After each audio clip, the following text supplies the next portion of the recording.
Hi, how you doing? And welcome back to a video on the channel. What we have for you today is our weekly wildcard video. This time going into game week 14, we're taking a look at the best wildcard team we can make, and hopefully it will help you out with some of your transfers, even if you're not wildcarding. If you are new to the channel, please do like and subscribe. The support on the channel the last couple of videos has been absolutely awesome, and it is really appreciated. So thank you for that.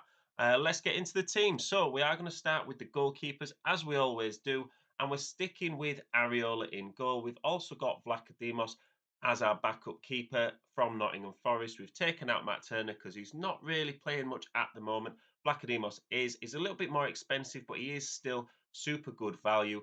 There was only one clean sheet in Saturday's games this game week. This was Arsenal away at Brentford. So if your team aren't really keeping clean sheets, you're better off just going for the cheaper goalkeeper options because the ceilings are so low.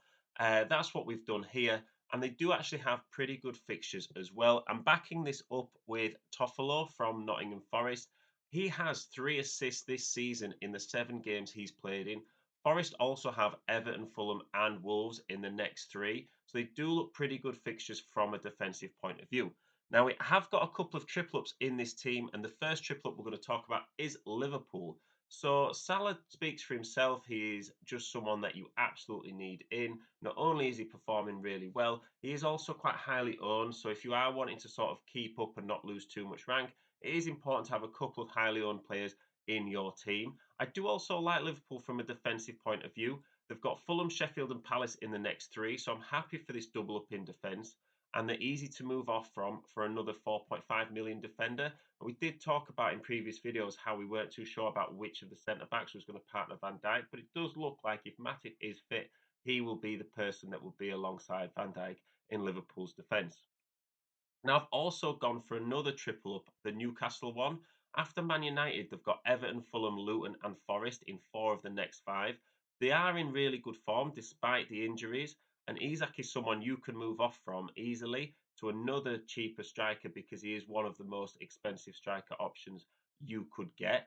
I also think someone like Gordon is fantastic value and someone who is getting consistent minutes now that there are a few more injuries for Newcastle's attack. He is someone that you should be getting in your team as a good mid-price option for your bench or for your starting 11 when the fixtures look good.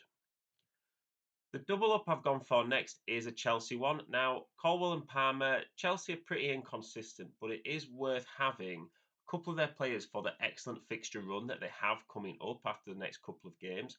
I think if you have cheaper options, then you wouldn't really feel too bad if you had to put them on the bench because you wouldn't be wasting, a load of transfer money on your bench.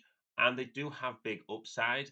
Someone like Palmer, if he's sticking on penalties, he's absolutely fantastic value at 5.3 million, and he's gone up a little bit in price recently, but it's absolutely not too late to get him in. I'm sticking with Saka in the midfield. Now, he is someone who is probably the most consistent performer throughout this season. He's always getting like a goal or a assist. He's never really going to get you like a massive points total each game week, but you do need your players in your team who are going to kind of keep it ticking over. They're going to get you 5, 6, 7, maybe even 8 points per game week, and you've got that sort of reliable point scoring coming in, especially if you've gone for a couple of like riskier picks elsewhere. You do kind of need that solid spine to your team that's going to give you those points. I would also be interested in getting in an Arsenal defender, but I've stayed away for the time being. I would be thinking about that a bit more in game week 19 because the fixtures just turn really well for Arsenal and they are sort of, that team that would be pushing for that top spot in the league. I've gone for another double up here. Like Man City, even though they've got a blank, the fixtures look incredible in December. Like Luton, Palace, Everton, and Sheffield United throughout December.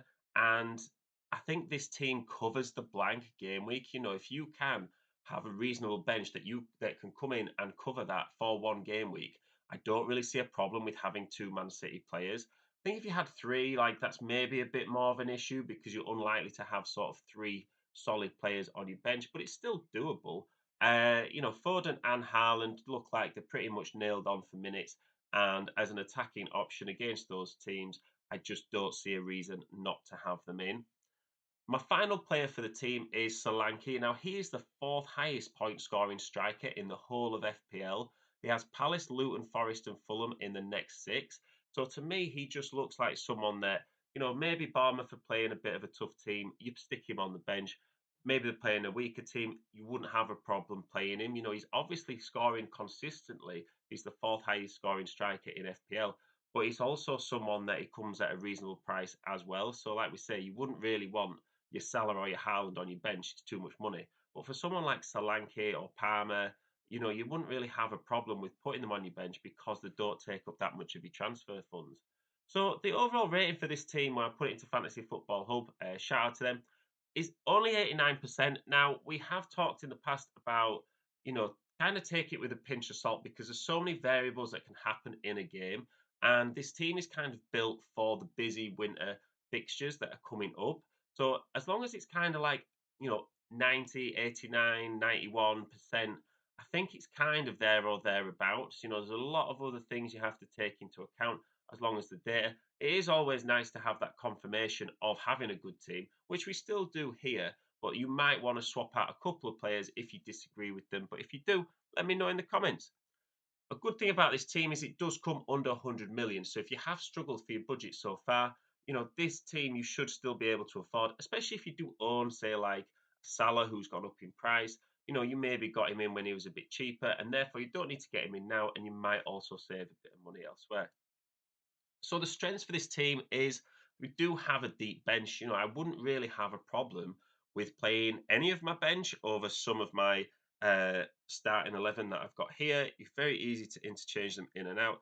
And it is good for the busy festive fixtures because, we have looked at those, mid to long term fixtures. And especially in December where it gets a bit hectic, your occasional player might get subbed out, it might get rested. You've got a player with a good fixture that's ready to come in. The weaknesses, though, is there's possibly too many triple ups, like putting all your eggs in one or two baskets, like we've done with Liverpool and Newcastle, Chelsea, Man City. It can be a little bit risky if the form kind of goes, but because, a lot of these teams are teams that are challenging for the top four, they are a lot less likely to kind of implode on you.